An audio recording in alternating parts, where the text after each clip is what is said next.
My name is Evelyn, and I never thought I would live to see the day my own son would look at me and tell me to leave his house. The house where I had laughed, cooked, and prayed for his happiness.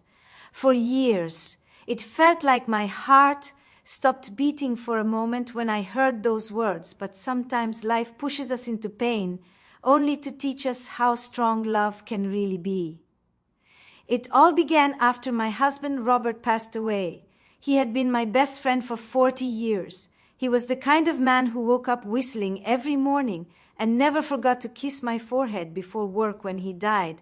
It was like the light in our home faded. I stayed alone in that big house for almost a year. The silence was too loud, and every corner reminded me of him.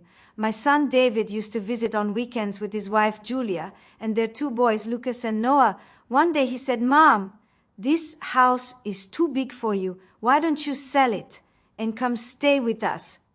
We have space, and it would be good for you to be around the kids again." My heart melted hearing that. I thought I was blessed to have such a thoughtful son, so I agreed. I sold the house Robert and I had built and moved into David's home, carrying nothing but a few boxes of memories. At first it felt beautiful. I would wake up early, make breakfast for everyone, and pack the kids' lunches. David would kiss my cheek before work and say, "Thanks, Mom, you make mornings easier." Julia was polite and distant, but I didn't mind. I believed love would grow in time. But slowly, small changes began to appear. Julia stopped joining me for tea. She started locking the pantry after I accidentally rearranged the shelves. She told David I was too involved with the boys and that they needed space. I began to feel like a stranger in a place I thought was home. One afternoon, Julia asked me if I could stay out of the kitchen because she was planning dinner for her friends. I smiled and said, "Of course," but when I went back later, she had already cooked everything and served it all without a word. I sat quietly watching them laugh from the living room, feeling invisible. David noticed and smiled faintly but said nothing. Days turned into months and the air in that house grew heavy. One morning, David came home from work early. He looked tired and serious. He sat down and said, "Mom, we need to talk, Julia, and I think it's best if you get your own place." I stared at him, thinking I had misheard. He said, "It's not that we don't love you, Mom, but it's time you have your independence. You deserve it." My voice shook when I asked, "Are you sure this is what you want, David?" He looked down and said, "It's for the best, Mom." That night I packed my things slowly. My heart felt like glass breaking with every folded shirt. Lucas walked in, his eyes wide with confusion. "Grandma, are you leaving?" I hugged him and whispered, "It's okay, my love. Grandma just needs a new place to rest." He cried and said, "Don't go, please, Grandma." I wanted to stay so badly, but I knew when a door closes, you cannot force it open. The next morning, I left quietly carrying a single suitcase. The house looked beautiful in the sunlight, but it felt cold now. I waited by the street for the cab. The boys waved from the window, and I smiled through tears, pretending it didn't hurt. The apartment David found for me was small and simple. It had a single window facing a busy street. I unpacked my boxes and sat down on the bed, trying not to cry. But that night, when the wind blew through the curtains, I broke. I cried for hours, not because I was alone, but because I realized how easily love can turn into distance. Yet in the middle of that sadness, a voice whispered inside me, "You are still alive, Evelyn. You can still love yourself. You can still build something beautiful." I wiped my tears and decided that this would not be the end of my story. The next morning, I walked to a small park nearby. I met an old lady named Margaret, sitting on a bench feeding the pigeons. She looked at me and smiled. "Sit down," she said. "You look like someone who needs sunshine." I laughed softly and told H. I had just moved. She nodded knowingly and said, "Then, welcome to the Club of New Beginnings." We talked for hours about life, loss, and second chances. That was the first day I felt a little less lonely. In the weeks that followed, I started building small routines. I volunteered at a local library, helped kids with reading, and joined the church kitchen on Sundays. The laughter of strangers began to fill the empty spaces in my heart. I learned how healing kindness can be, not just giving it, but receiving it too. Every evening I would sit by the window with my tea and watch the world go by. Sometimes I thought of David. I missed his smile, his voice, the way he used to call me Mom with that boyish charm. But then I reminded myself that love doesn't vanish. It just takes new shapes, sometimes quieter, sometimes distant, but still there. One night I opened an old box that I had kept all my life. Inside were photographs, letters, recipes, all pieces of who I used to be. I looked at the picture of David as a child holding a handmade birthday card that said, "I love you, Mom," and my heart ached. I whispered, "You'll remember one day, my boy. You'll remember what love really means." From that night, a new idea began to form in my mind, something I wanted to do, not out of revenge, but out of love, a way to remind my son of everything he had forgotten, something he would never forget. The next morning, the sun peeked through the thin curtains of my little apartment, and I sat at the table holding a cup of coffee, thinking about my life and all the years that had passed in the blink of an eye. I had spent my whole life giving to others. I had given to my husband, to my son, to my grandchildren, but I had forgotten what it meant to give to myself. Margaret knocked on my door just as she always did, carrying 2 slices of banana bread and her warm smile. She said, "Evelyn, you have that look again, the one that says you're thinking too much." I laughed and said, "Maybe I am." She sat down beside me and said, "Then let's think together." I told her everything about David, about the way he had asked me to leave, about how I missed my grandsons and how my heart still hurt. Even after all these months, she listened without interrupting, just nodding gently, the way only a true friend does. When I finished, she said softly, "No, forgiveness is not a gift for them. It's a gift for you. The moment you forgive, you free your heart to breathe again." That night I couldn't sleep. Her words echoed in my mind. Forgiveness frees your heart. I lay awake staring at the ceiling, and I realized she was right. I could spend the rest of my life feeling broken, or I could build something beautiful from the pieces. The next morning I opened the same box I had looked through before, the one filled with pictures and letters and recipes and memories. I began laying them all out on the table, slowly, carefully. I started writing small notes beside each one. Every picture carried a piece of a story. Every letter held a memory. Every recipe held the scent of home. I decided to make something for David, something that would speak for me when I no longer could. I called it the Book of Love. I bought a large journal with a soft brown cover, and on the first page I wrote, "Dear David, this is not a goodbye. This is a reminder of who we are and where love truly lives." Each day I would add a page or two. I wrote about the day he was born, the way his tiny fingers wrapped around mine, and I knew my world had changed forever. I wrote about his first day of school when he cried, and I told him to be brave. I wrote about the nights Robert and I stayed awake, worrying if we were doing enough for him. I wrote about the time he fell off his bike and came running into my arms, and how I told him that falling doesn't mean failing, it means you're trying.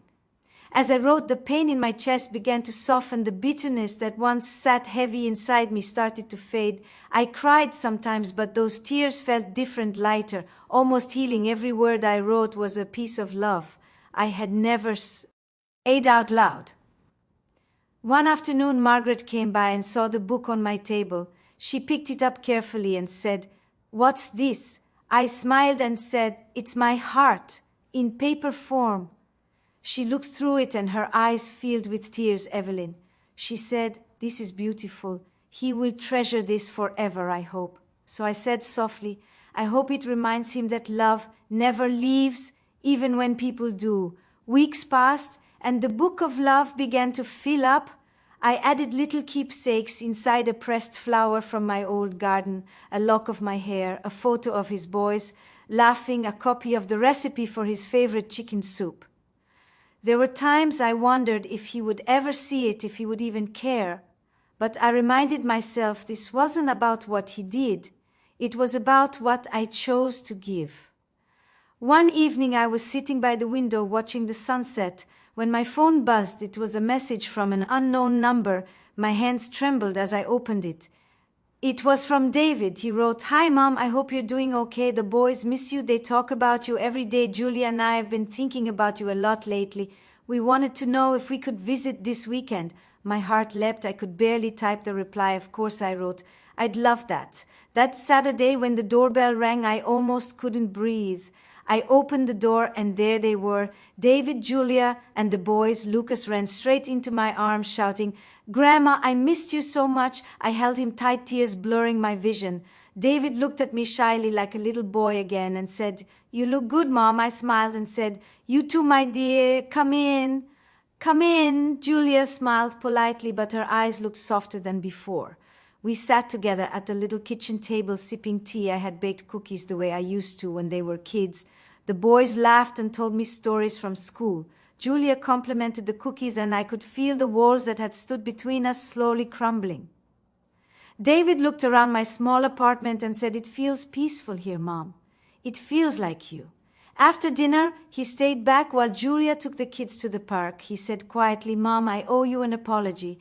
I didn't realize how much I hurt you until after you left. I was so busy trying to fix my marriage, trying to be everything everyone wanted me to be, that I stopped being your son." I reached out and took his hand. "It's all right, David," I said softly. "You don't have to apologize. I understand life gets heavy." Sometimes he looked down, tears in his eyes, and said, "I just want you to know I'm sorry, I really am." That night after they left, I sat by the window again, but this time my tears were not of pain, they were of peace, because forgiveness had finally come full circle. He had found his way back. But I still had one more thing to do. I took the book of love, wrapped it in brown paper, and tied it with a red ribbon. I wrote a small note on top that said, "For David, when the time is right." I placed it carefully in a wooden box and set it on the highest shelf in my closet.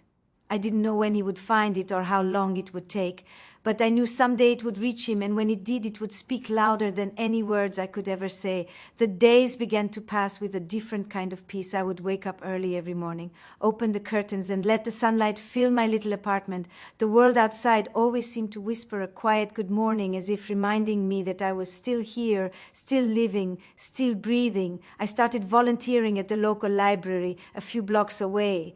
It was a small place filled with the soft smell of old paper and quiet voices. I would read stories to children every Tuesday and help people find books on Thursdays. I loved it there because it gave me a sense of purpose again. The people were kind, and I found myself laughing more than I had in years. One afternoon, while shelving some books, I came across a small boy sitting alone in the reading corner. He looked about 8 years old, thin, with messy brown hair and eyes that reminded me of Lucas. He looked up shyly when I approached Ed and asked, "Are you lost, honey?" He shook his head and said softly, "My mom is working. I just like to come here because it's quiet." I smiled and said, "Then you're in the right place." His name was Charlie, and soon he became my little reading buddy. Every week he'd wait for me with a book in his hand, ready to listen. He told me about his mom, how she worked 2 jobs, and how sometimes he missed her. I told him that sometimes even when people are far away, they still love you very much. He nodded like he understood, and I could see a reflection of my younger self in that little boy. One day, while reading to him, I realized something deep. I had spent so many years waiting for love to come back to me, when all along I could have been giving it to others' love. Wasn't something that just belonged to family, could grow anywhere, in anyone who needed it. When I went home that evening, I looked again at the book of love, still wrapped and waiting on the shelf, and I whispered thank you because it had healed me even before it was ever opened. Months passed and life continued quietly. David called more often now, sometimes just to ask how I was doing, sometimes to share small things like the boys' school events or Julia's new job. I could tell he was trying to build a bridge again, and I met him halfway with patience and open arms. One weekend he surprised me by inviting me to dinner at their house. It was the first time I had gone back since the day I left. My heart raced as I stood on the porch, holding a small bouquet of white lilies. He opened the door with a big smile and said, "Mom, come in." The moment I stepped inside, memories flooded me, the smell of home cooking, the sound of laughter, the pictures on the wall. It felt strange and familiar. All at once, Julia came out from the kitchen and hugged me softly. She said, "It's good to have you here, Mom." I could hear honesty in her voice, something I hadn't heard before. Dinner was beautiful, not because of the food, but because of the peace around the table. The boys told me stories about school. David kept looking at me with a smile that spoke 1,000 apologies, and Julia held his hand like they had found their rhythm again. After dinner, David said, "Mom, there's something I want to show you." He took me to the backyard and pointed to the small garden by the fence. It was full of flowers and a small wooden bench. He said, "We planted this for you, Mom, so whenever you visit, you'll have your place here." I looked at him, tears in my eyes, and said, "David, this is beautiful." He said quietly, "I wanted you to know that this house will always have a place for you. You're our heart, Mom." That night, as I sat on that bench looking at the stars, I felt something inside me finally settle. It wasn't about forgiveness anymore. It was about peace. I had spent my life trying to hold everything together for everyone else, and now I realized I could finally just be. Weeks later, when I returned to my apartment, I found a letter in the mail. It was from the library. They wanted to start a small storytelling program for seniors to share their life stories with young listeners, and they wanted me to lead it. I smiled because it felt like life had come full circle. I said yes immediately. Every Thursday evening, a small group would gather at the library, young and old, sharing laughter and tears. As we told our stories, I would often start with my favorite line, "We may grow old, but our stories stay young forever." People would smile and nod, and sometimes I would see someone wipe a tear. One evening after everyone had left, I sat alone in the library with the quiet hum of the night around me.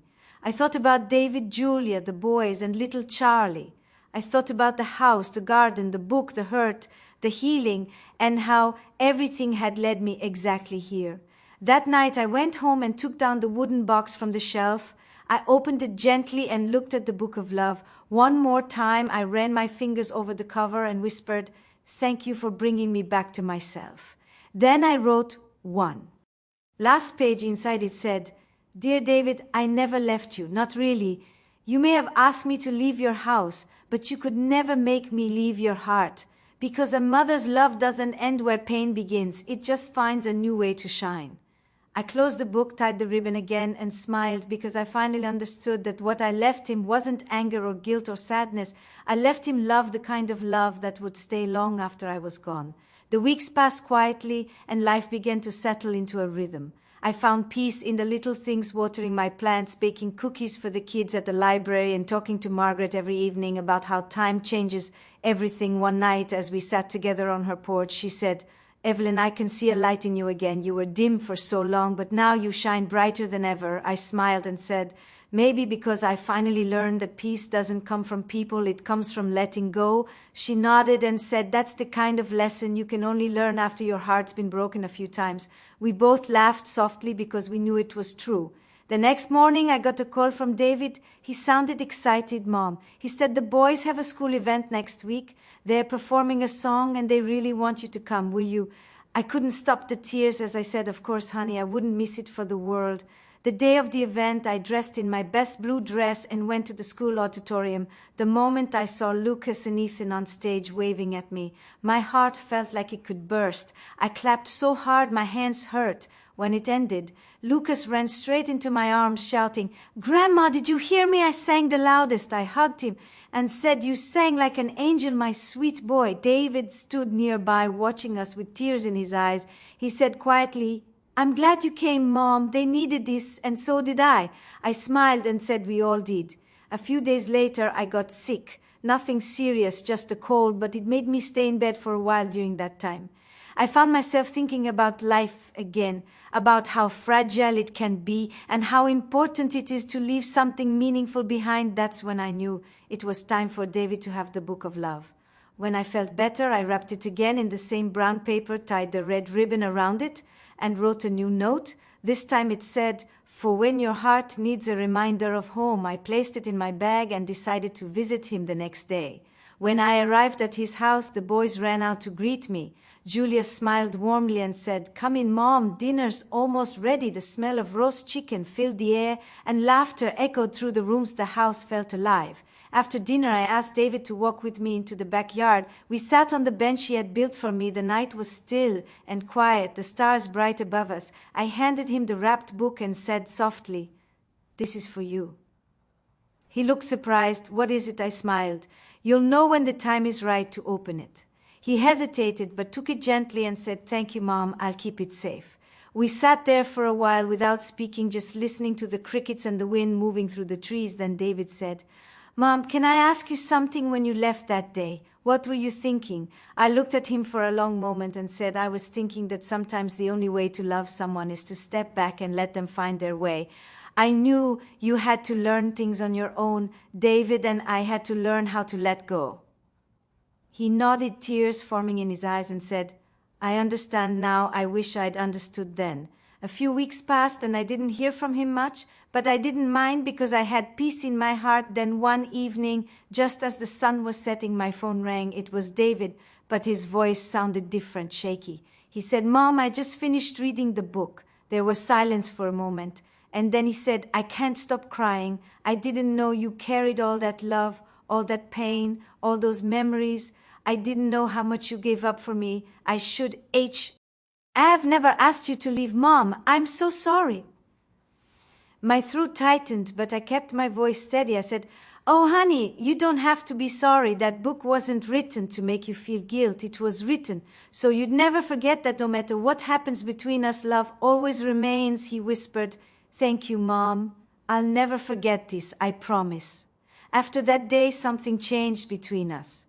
He called more often. He visited every weekend. Sometimes they'd bring dinner over and we'd eat together, laughing just like old times. Julia and I even started cooking together, sharing stories over cups of tea. The house that once pushed me away had become a place of healing. One Sunday morning, I woke up to a knock on my door. When I opened it, David stood there holding flowers and a small envelope. He said, "Mom, I wanted to give you something." I opened it, and inside was a card that said, "To the best mom in the world, thank you for never giving up on me." He hugged me tight and said, "You know that bench in our backyard? I added a small plaque to it.